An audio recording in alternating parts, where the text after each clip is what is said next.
So before starting to prepare this chiffon sponge, the vanilla chiffon sponge, I'm going to turn on the oven, setting the oven to heat up at 165 to 170 degrees Celsius. I'm going to start by just breaking the eggs, and I will carry on preparing the mixture. As a baking tray, I'm going to use this perforated tray lined with a reusable piece of parchment. So just going to start cracking the eggs.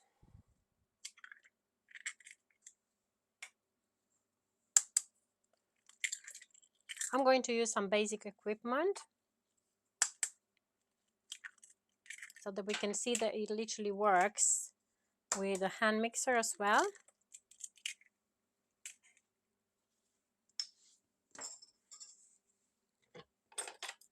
Just going to put the whisks, attach the whisks of my hand mixer.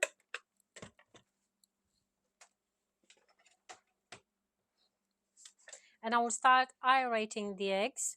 I want them to get at least 3 times a bigger volume than they are for now. So super aerated.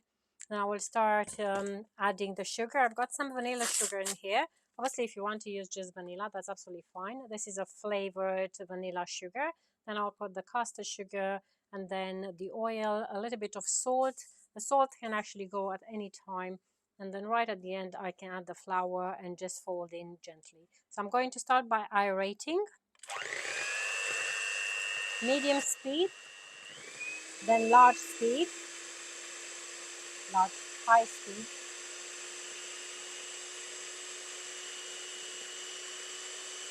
I'm trying to trap as much air as possible.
At this point, you can notice that the texture looks pretty much like a thin mayonnaise, which is great. So I'm going to carry on beating with high speed and I'll start adding the oil.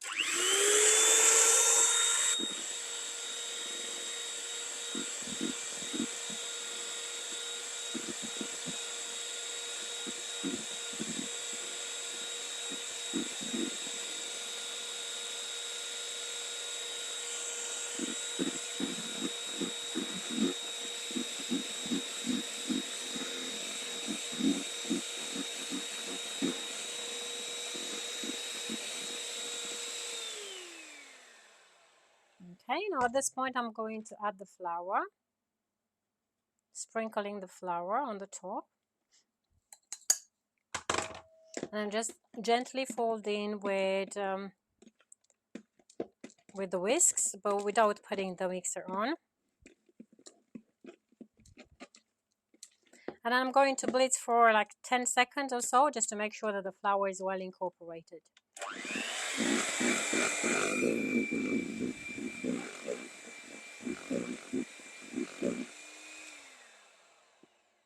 Okay, and I'm going to pour the mixture into the tray.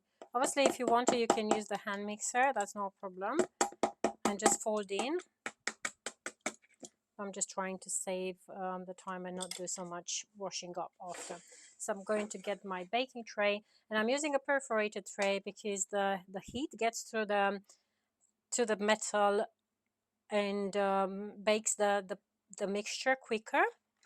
And I'm usually using a flat tray because then I know the baking time will be shorter, everything will turn out pretty much at the same height, and uniformly baked.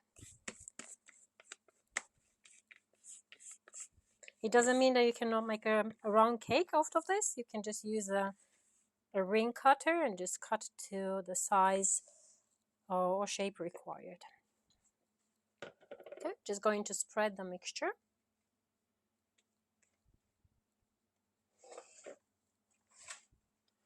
And this will go now in the oven for about 12 minutes.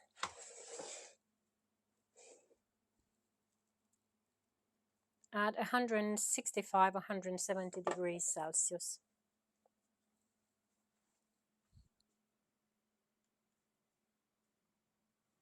Okay, so the 12 minutes have gone. And we've got now our cake coming out from the oven. Still looking quite soft on the top, but you know, when I try to touch, I can see the sponge coming out, springing back without leaving any marks. So that means it's nicely done. So what I'm going to do, just detach and transfer onto a cooling rack.